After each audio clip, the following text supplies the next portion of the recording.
Всем привет, друзья! Меня зовут Полина, я очень рада приветствовать вас на моем YouTube-канале.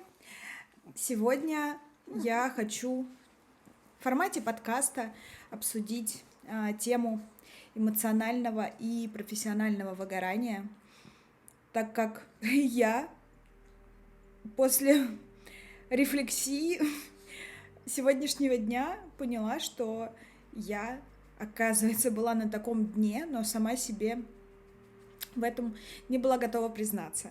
И, собственно говоря, поговорим, что с этим делать и как я лично выходила из всей этой ситуации. Итак, эмоциональное и профессиональное выгорание. На самом деле это немножко два термина, потому что это все про про выгорание, но одно связано в целом с жизнью, другое связано с работой. Но так как я не разделяю, по сути, работу и жизнь, потому что мы на работе проводим времени сильно больше, чем просто с друзьями, либо на хобби, на все что угодно. На работе объективно по 8-9 часов минимум мы сидим, и это наша жизнь. Соответственно, если нам не нравится наша работа, мы сами самостоятельно зачем-то просираем свою жизнь на то, что нам не нравится. Рассказываю про свою ситуацию. Я работаю с 15 лет. И я любила работать всегда. Работа для меня всегда была отдушиной, и я считала, что я должна достичь всего, я молодец, я достигатор, и вот я реализовывалась там. И в своей работе я прятала себя, я там забивала на себя, потому что продукты же важнее, проекты важнее, сотрудники важнее, фаундеры важнее, все важнее, у всех все настолько срочно, что я подожду, а я служитель. И всегда в целом по жизни я такая, то что я очень сильно отдаю, и я вот для всех. Раньше я была для всех очень удобной. Куда-то подвезти, да не вопрос. Уехать на другую часть Москвы, да не вопрос. Все для вас, ребята, я вот готова была делать все. С возрастом я научилась говорить нет, но как бы на 100% научиться говорить нет, наверное, нельзя. И нельзя, потому что порой мы сами в некоторых вопросах не ощущаем своих границ, а что дозволено.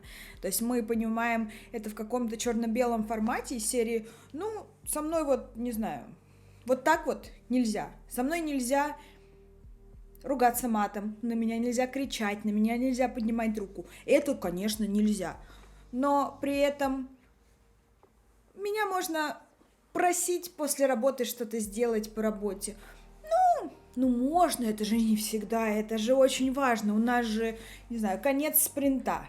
Меня можно просить сидеть на встрече, когда у меня 12 часов ночи, а у кого-то 5 часов вечера. Да можно, конечно, это же работа. И вот в работе я никогда не чувствовала этих границ, потому что, мне же платят, значит, я сделаю все для этих людей. Причем так было и когда я получала 15 тысяч, и когда я получала 150 тысяч, и когда я получала 400 тысяч. Абсолютно одинаковая ситуация. И от размера зарплаты, дивидендов, всего чего угодно, это абсолютно не зависит. И это, такой маленький парадокс.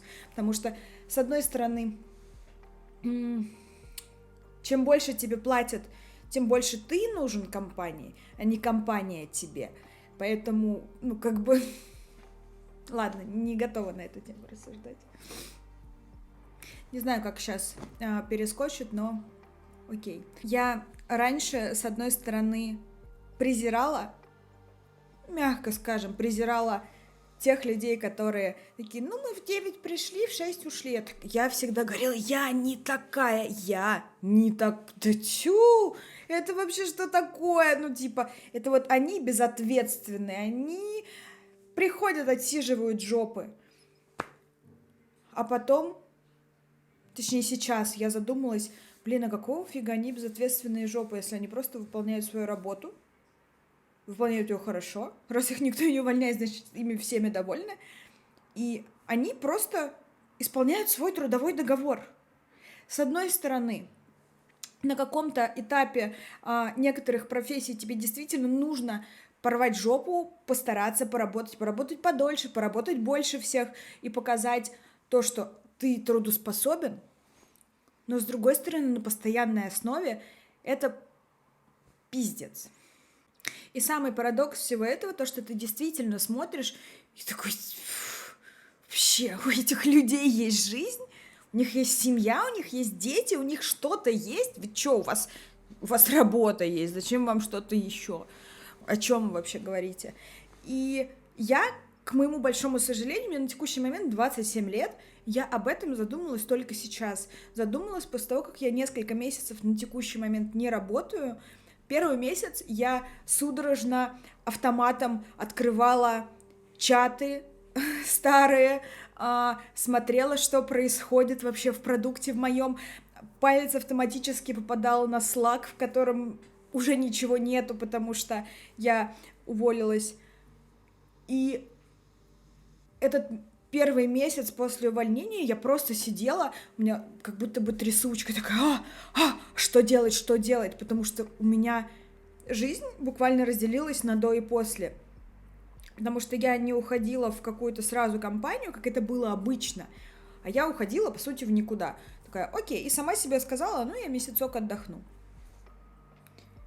Я не знала, чем себя занять вообще, просто вообще, как будто бы без работы нет меня.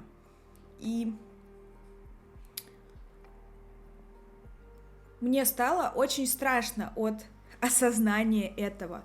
Как будто бы не я живу свою жизнь, а я, как работник, я зависима.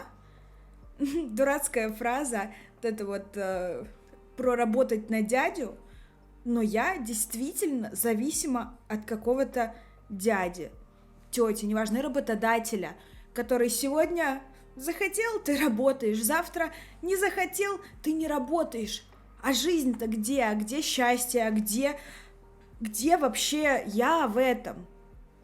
Где выбор мой? Где моя семья? Где мои отношения? Где мои друзья? Где мои увлечения? Где мои хобби? А в чем вообще я, кроме работы? Потому что убери работу, и что? Что со мной?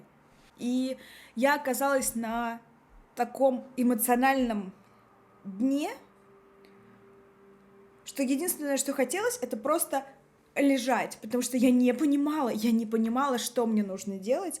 И на самом деле только в тот момент я поняла, что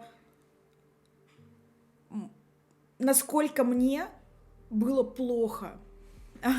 Я работала по 12 часов, по 10 часов. У меня были нервные тики, у меня пошло кожное заболевание нейродермит, которое у меня происходит только в моменты пиздец каких переживаний, когда внутри просто жесть. Я просто сидела весь этот месяц, такая, боже, девочка, ты во что себя превратила? Мне звонили подруги по фейстайму, я с ними разговаривала, говорит, Полина, чё с тобой, ты чё так выглядишь? А я вот с этими вот синяками такая, сижу 12 ночи, я работаю, у меня только встречи закончились. И я такая, охереть, ну типа, что я с собой сделала? Это насколько нужно не любить и не уважать себя? Хотя я как бы всегда себя любила и уважала, но это было просто бегство. Просто бегство. И не знаю, самое главное, что я себе в этом призналась. Если кто-то сейчас находится в этой же ситуации, Типа, просто остановитесь. Ничего не произойдет от того, что вы остановитесь. И просто взгляните на себя и поймете, а вы себя выбираете или вы выбираете вот этих вот дядь, которые завтра на вас посмотрят и, не знаю, взгляд отвернут, не поздороваются. Это же не вспомнят, как вы выглядите. И это просто жесть. Просто жесть. Вот такая история. И что же я стала делать? У меня всегда по жизни, помимо работы, всегда был зал, тренировки, и вот я такой человек дисциплина. Работа, тренировки, работа, тренировка. По выходным что-нибудь, куда-нибудь с друзьями можно выбраться на ужин. И что я начала делать? Сначала я съездила, отдохнула, съездила к сестре, и когда я понимаю то, что я просто сижу в 4 стенах, мне ничего не хочется, ничего не понимаю, такая, окей, давай искать, что интересно. И я просто начала изучать себя, я начала изучать контент, который я потребляю, думать, а почему он мне нравится, а что мне там нравится, и искать для себя какие-то фишечки, которые меня цепляют. Потому что если они меня цепляют, значит, там есть какая-то энергия для меня. И первое, что меня настолько сильно цепануло, естественно, спорт. Я, конечно же, ушла в спорт. Спорт меня не отпускает. Но первое, на что пало мое внимание, это то, что, у меня миллион рекомендаций всяких визажистов, вот эти видео про макияж. Я сама... Мне кажется, я первая в школе, в своем классе, не знаю, классе в 6 начала краситься. Там учителя, когда я приходила с красной помадой в школу в 6-7 классе, учителя такие, ёб твою мать, что же за шалопёндра, как ее мама выпустила. А мама у меня всегда поддерживала всю мою, самореализацию, скажем так, и всегда давала мне быть собой, в рамках разумного. И я такая, интересно. И там, опять же, наблюдала, да, за контентом, который у меня есть. Второе, это также подкасты, разговорные видео, там, третье, политика. И в каждом этом формате я такая, а почему? Мне это интересно, почему бы не попробовать? Я последние 3 года или 4 очень хотела выйти в медиа, в YouTube, в Instagram. С Инстаграмом у меня почему-то вообще не складывается. Нет у меня навыка вот этого ведения сторис, рассказов. И плюс у меня всю жизнь было ощущение, что да кому это надо? Да вообще неинтересно, да пофиг. И с Ютубом у меня была ровно противоположная ситуация, потому что такая, тут вообще другая аудитория. Другая, думающая. Тут длинный контент, и это то, что мне нравится. Потому что я не дитя тиктоков, не дитя рилсов, и хотя, это все равно есть, но YouTube всегда был для меня сильно ближе площадкой. Я такая, а надо, а давай попробуем. И с чего я начала, дитя не рилсов? С рилсов, с шортсов. Вот, я решила, да, что а давай попробуем выйти. А чё нет? У меня раньше был все равно страх по поводу того, а кто что подумает? А как так? Да насрать вообще, кто что подумает. Абсолютно. Они подумают, забудут, пойдут жить свою жизнь, покрутят у виска, да, и черт с вами, кто покрутит у виска. Зато посмотрим, где я буду через год. Вот. Мне, кстати, кажется, то, что даже сейчас, когда я про это начала говорить, вы видите, насколько я такая, вау, из меня прям попёрло. Короче, вывод. Я пока сидела в этом эмоциональном дне, просто дне ни любви, ни принятия себя, типа, буду, в работе, я настолько много всего упускала, и это открытие для меня. Просто открытие, то, что в жизни есть что-то помимо работы, в жизни есть что-то помимо IT, помимо, там, не знаю, гулянок, пьянок с друзьями. Есть столько много всего интересного. Я такая, охереть. И еще, что я поняла, и это тоже для меня было открытием. Год назад у меня был разговор с одним человеком, который меня спросил, типа, Полин, ну вот представь, что ты продуктом работаешь до конца своей жизни. Типа, тебя это устроит? Я такой, так да, я прирожденный продукт, я это вообще, это да. И насколько же эта девочка обманывала себя. Честно, я себя год назад даже... У меня каждый год идет, не знаю, за несколько лет. Вот, и год назад я, по моим ощущениям, была супер ребенком. Ну, может быть, потому что за этот год очень много чего произошло. Вот, но я была прям таким, знаешь, наивным ребенком. И я говорю, да, я готова. А сейчас я понимаю, что да нифига. Мне пришло осознание, я сидела, рефлексировала, такая, а вот, Полин, представь, тебе 35, и ты занимаешься тем же самым, чем занимаешься сейчас. Ты будешь счастлива? И я себе честно ответила на вопрос, что нет. Потому что, мне не хочется. То есть это то, от чего я сейчас кайфую, что мне сейчас нравится. Я люблю продукты, я люблю команды любят меня. Я в этом действительно классно реализуюсь, но я не готова этому посвятить всю жизнь. И это было, с одной стороны, больно, моей психике больно, потому что, Полин, да как, да ты почти 10 лет в IT. 10 лет ты этому посвятила, чтобы просто, условно, в один момент уйти в никуда. А с другой стороны, я понимаю, что если я в какой-то момент этого не сделаю, я предам саму себя. Потому что у меня тоже, мы вот с друзьями шутим, ой, у меня аж слезы на глазах, с друзьями шутим, типа, кем мы будем в старости? Я говорю, у меня будет цветочный магазин и своя столярная мастерская. И вот вы прикиньте, мы откладываем то, что мы хотим, на старость. Почему? Просто почему? Непонятно. У меня еще один такой же непонятный момент. Я всегда такая, к 30 или там после 30, такая, а почему?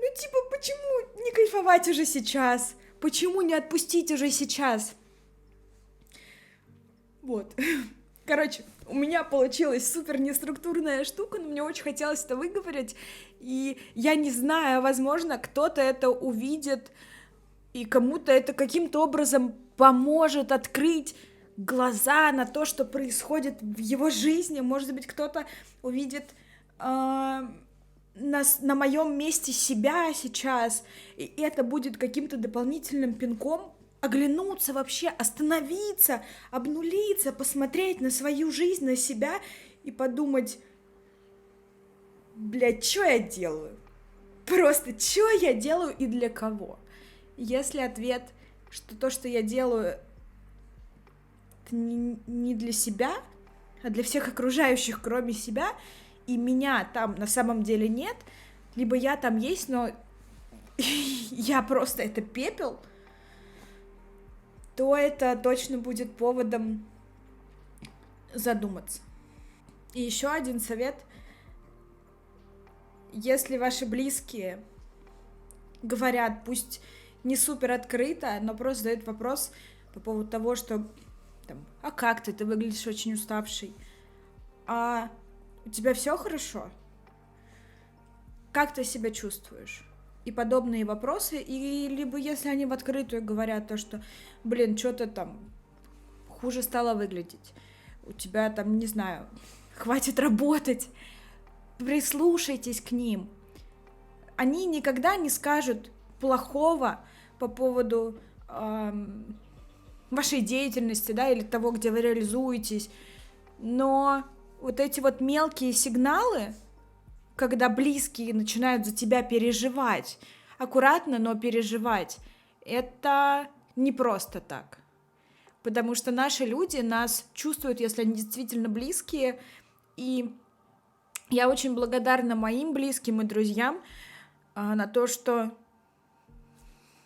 Не знаю, как-то всегда по жизни было так, что даже если меня что-то спрашивали, давали каких-то советов, которых я спрашивала, никто никогда не лез в мою жизнь и не говорил, типа, блин, завязывай, не давал вот этих вот советов, таких, которые, ты знаешь, это как тебе друг подходит и говорит, да расставайся, типа, хуйта какая-то, а ты по уши влюблен, и ты такой, у тебя больше негатив будет к другу, к твоему, который сказал про расставание, чем к человеку, которому сказали расставаться. Типа, да он абьюзер. Такой, да какой он абьюзер, у нас любовь. Вот, а потом через год ты такой, блядь, реально абьюзер был. А я, ну куда? Ну, я же влюбленный был. Или была. Финально, что хочу сказать, слушайте себя, слушайте своих близких и не давайте на вас ездить. Работа — это огромная часть вашей жизни, но это не вся жизнь. Работа — это не ты. Ты — это ты, а работа — это работа, а волк — это волк.